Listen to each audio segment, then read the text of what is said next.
تساءلون به والأرحام إن الله كان عليكم رقيبا يا أيها الذين آمنوا اتقوا الله حق تقاته ولا تموتن إلا وأنتم مسلمون يا أيها الذين آمنوا اتقوا الله وقولوا قولا سديدا يصلح لكم أعمالكم ويغفر لكم ذنوبكم ومن يطع الله ورسوله فقد فاز فوزا عظيما فإن أصدق الحديث كتاب الله وخير الهدي هدي محمد صلى الله عليه وسلم وشر الأمور محدثاتها وكل محدثة بدعة وكل بدعة ضلالة وكل ضلالة في النار அளவற்ற அருளாளன் நிகரற்ற அன்புடையோன் அவன் தனித்தவன் அவன் யாரையும் பெறவில்லை அவன் யாராலும் புறப்படவும் இல்லை அவனுக்கு நிகரான எதுவுமில்லை என்று சாட்சி கூறியவனான ஸலவாத்தும் ஸலாமும் என் தலைவர் இறுதி தூதர் முஹம்மது ஸல்லல்லாஹு அலைஹி வஸல்லம் அவர்கள் மீதும் அன்னார் நடித்தூடுகளை பின்பற்றி வாழ்ந்த உத்தம சஹாபாக்கள் தாபியீன்கள் தபஅ தாபியீன்கள் நாளை மறுமை நாள் வரை இருக்கும் அனைத்து அல்லாஹ்வுடைய நல்லடியார்கள் மீதும் அல்லாஹ்வுடைய சாந்தியும் சமாதானமும் என்றென்றும் இருக்க வேண்டியது பின்னால் இந்த ஜும்ஆவுடைய கடமையை நிறைவேற்றுவதற்காக வேண்டி நேர காலத்தோடு வந்து அமர்ந்திருக்கும் அல்லாஹ்வின் நல்லடியார்களே, இஸ்லாமிய சகோதரர்களே, நாம் எங்கிருந்தாலும் எல்லா சந்தர்ப்பங்களிலும் இறைவனை அஞ்சி பயந்து வாழ்ந்து கொள்ளுமாறு ஆரம்பமாக எனக்கும் அதற்கப்பால் உங்களுக்கும் தக்வாவை கொண்டு வசியத்தும் நசீஹத்தும் செய்து கொள்கின்றேன். அல்லாஹ்வின் நல்லடியார்களே, இஸ்லாமிய சகோதரர்களே, இன்றைய குத்பாவுடைய தலையங்கமாக உங்களுடைய சிந்தனைக்கு விருந்தாக இஸ்லாமிய புத்தாண்டின் ஆரம்பமாகவும் நாம் பெற வேண்டிய படிப்பினைகளும் என்ற தலையங்கத்திற்கு கீழால் உங்களோடு ஒரு சில முக்கியமான விடயங்களை இந்த குத்பாவினூடாக பகிர்ந்து கொள்ளலாம் என நினைக்கின்றேன்.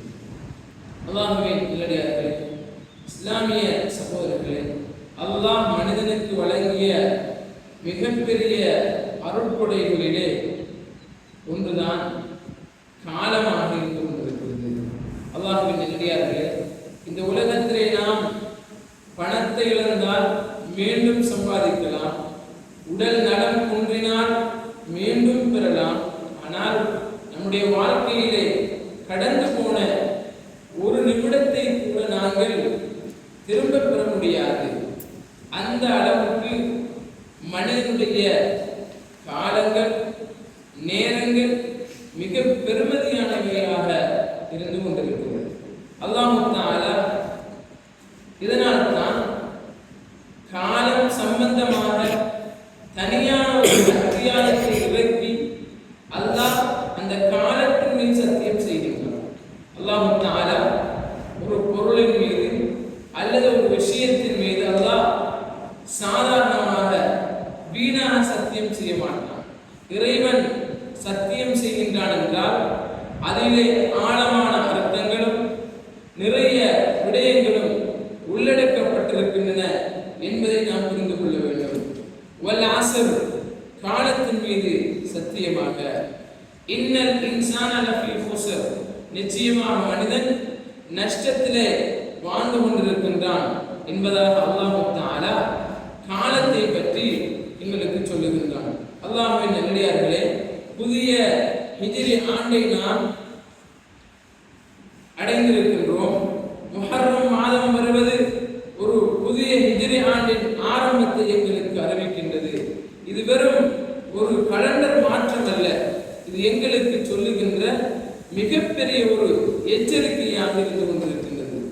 நமது ஆயுளில் வாழ்நாளில் இன்னொரு வருடம் குறைந்து விட்டது. நாம் உலகில் வாழும் காலம் ஒரு வருடம் சுருங்கி போய்விட்டது. அல்லாஹ்வின் நல்லடியார்களே, இஸ்லாமிய சகோதரர்களே, இந்த உலகத்திலே நாம் வாழுகின்ற ஒவ்வொரு நாளையும் நேரத்தையும் நிமிடத்தையும் நாம் கணக்கிட்டு வாழ வேண்டும்.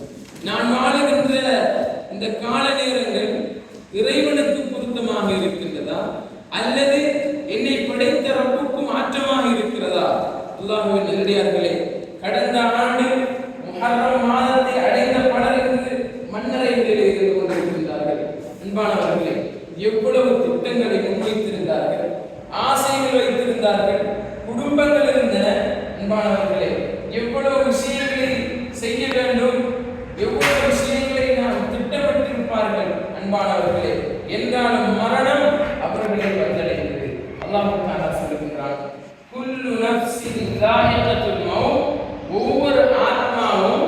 நிச்சயமாக மரணத்தை சுவைத்தே தீர வேண்டும். அல்லாஹ்வின் நல்லடியார்களே, எனவே எங்களுடைய முதலாவது சிந்தனை எப்படி இருக்க வேண்டும் தெரியுமா?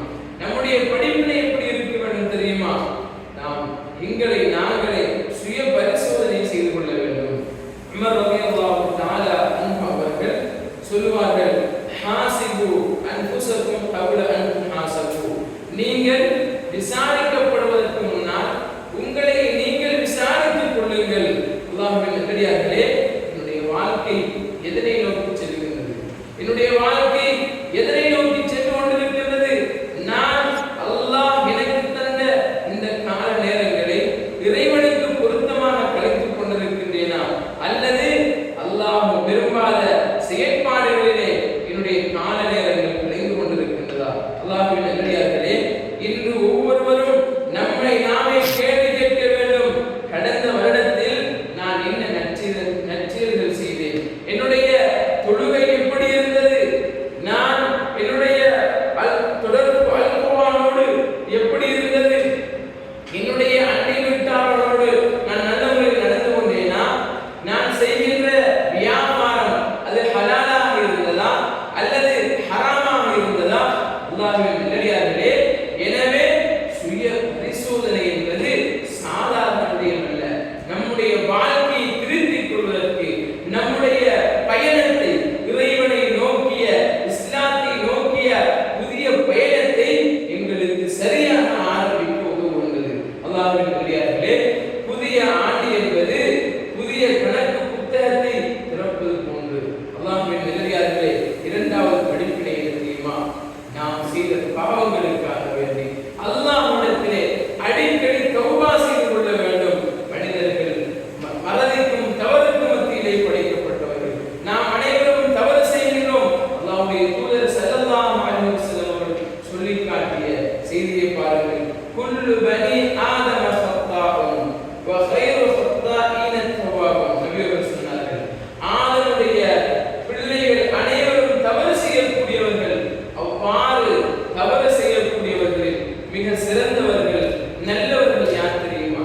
தான் செய்த பாவத்துக்காக வேண்டி, தான் செய்த அந்த பாவத்துக்காக வேண்டி அல்லாஹ்விடம் கதறி, அன்பானவர்களை கண்ணீர் வடித்து தன்னுடைய பாவத்துக்காக வேண்டி அவர்கள் தௌபா செய்வார்கள். அன்பானவர்களே, இந்த புதிய ஆண்டின் ஆரம்பத்தில் உண்மையான தௌபா செய்ய வேண்டும். அன்பானவர்களே, நம்முடைய தொழுகைகளை ஒழுங்குபடுத்த வேண்டும். அல்லாஹ்வின் நல்லடியார்களே, இஸ்லாமிய சகோதரர்களே, இன்று இஸ்லாமிய மார்க்கத்திலே நிறைய கிராமங்களை வைத்து பார்த்தால், முஸ்லிம்கள் அதிகமாக வாழுகின்ற இடங்களை போய் பார்த்தால், முஸ்லிம்கள் மிகப்பெரிய கவலை என்ன தெரியுமா?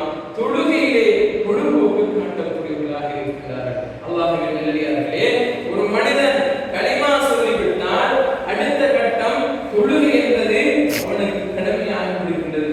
எந்த சந்தர்ப்பத்திலும் அன்பானவர்களே, தொழுகையை விடுவதற்கு அனுமதி கிடையாது.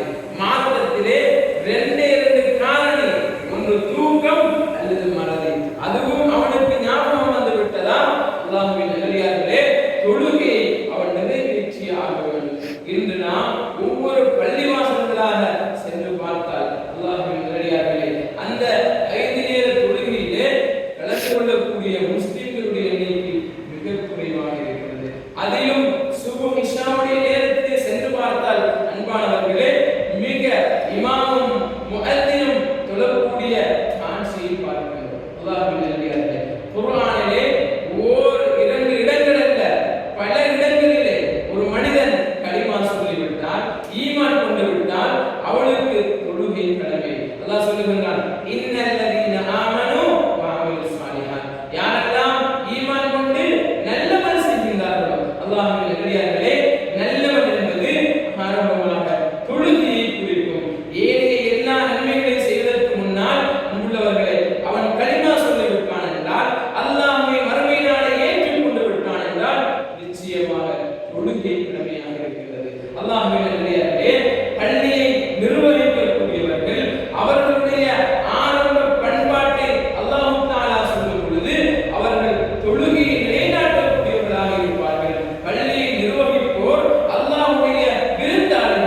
அல்லாஹ்வின் நல்லடியார்களே, எனவே பள்ளியை நிர்வகிக்கக்கூடியவர்கள் தாங்கள் தங்களுக்கு கீழால் இருக்கக்கூடிய அந்த கிராமத்திலே பள்ளியுடைய கட்டுப்பாட்டில் வசிக்கக்கூடியவர்களுக்கு தொழுகையை பற்றி சொல்ல வேண்டும். அதற்கு முன்னால் அவர்கள் தொழுகையாளர்களாக இருக்க வேண்டும். அல்லாஹ்வின் நல்லடியார்களே, உமர் ரலியல்லாஹு தஆலா அன்ஹு அவர்கள் சொல்லுகின்ற செய்தியை பாருங்கள். ஒருமுறை மிம்பரிலே இருந்து கொண்டு சொல்லுகின்றார்கள், லா ஹல்ல ஃபில் இஸ்லாம், யாருக்கு தொழுகை இல்லையோ இஸ்லாத்துக்கும் அவனுக்கும் எந்த சம்பந்தமும் கிடையாது. அல்லாஹ்வின் நல்லடியார்களே, இமாம்கள் சாதாரணமாக பார்க்கவில்லை.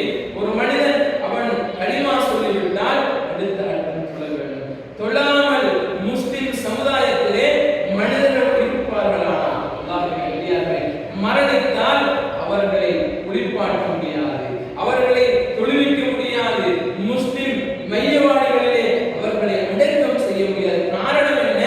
அவர்கள் தொழுகையை விட்டால் இதுதான் இஸ்லாத்தினுடைய அன்பானவர்களே தீர்ப்பாக இருக்கிறது. எனவே அல்லாஹ்வின் நல்லடியார்களே, இஸ்லாமிய சகோதரர்களே, இந்த ஹிஜ்ரி புதிய ஆண்டில் நம்முடைய சிந்தனை எப்படி இருக்க வேண்டும் தெரியுமா? இன்றிலிருந்து நான் தொழுகையை உரிய நேரத்திலே தொழுவேன். கடந்த காலங்கள் எப்படியோ தவறுதலாகவோ வேண்டும் என்றோ கழிந்து விட்டது.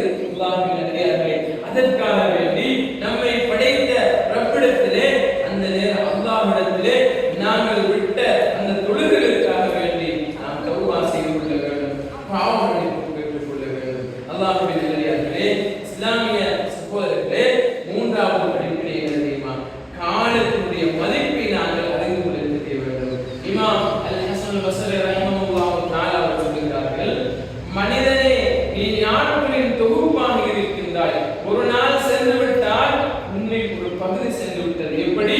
மனிதனே, நீ நாட்களின் தொகுப்பாக இருக்கின்றாய். ஒரு நாள் சென்று விட்டால் உன்னில் ஒரு பகுதி சென்று விட்டது.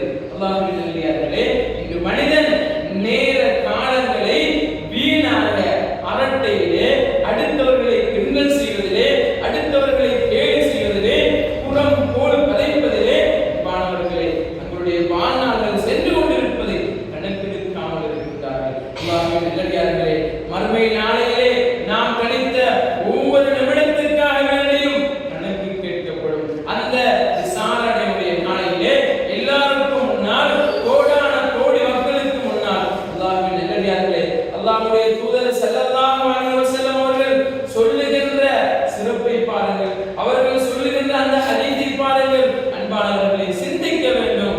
என்னுடைய வாழ்நாள் எப்படி கடந்து கொண்டிருக்கிறது? இறைவனுக்கு பொருத்தமானதா அல்லது இறைவனுக்கு பொருத்தமற்றதா? லா தஸூலு கதமா அப்தி சொன்னார்கள், நாளை மறுமை நாளையிலே ஒரு அடியானுடைய இரண்டு பாதங்களும் நகர மாட்டாது, அந்த இடத்தை விட்டும் அவன் அசைந்து விட மாட்டான். எந்த அளவுக்கு தெரியுமா? ஹத்தா யுஸ்அல அன் உம்ரிஹி ஃபீமா அஃப்னா, அந்த அடியான் தன்னுடைய வாழ்நாளை அவன் எதிரே கழித்தான் என்பதை அன்பானவர்களை கேட்கப்பட்டு அதற்கு அவன் சரியான விடை கொடுக்காமல் அந்த இடத்தை விட்டு நகர முடியாது. அல்லாஹ்வின் நல்லடியார்களே, இஸ்லாமிய சகோதரர்களே, சிந்தித்து பார்க்கின்றோம் நம்முடைய வாழ்நாள் எப்படி கழிந்து கொண்டிருக்கின்றது. 60-70 வருடங்கள்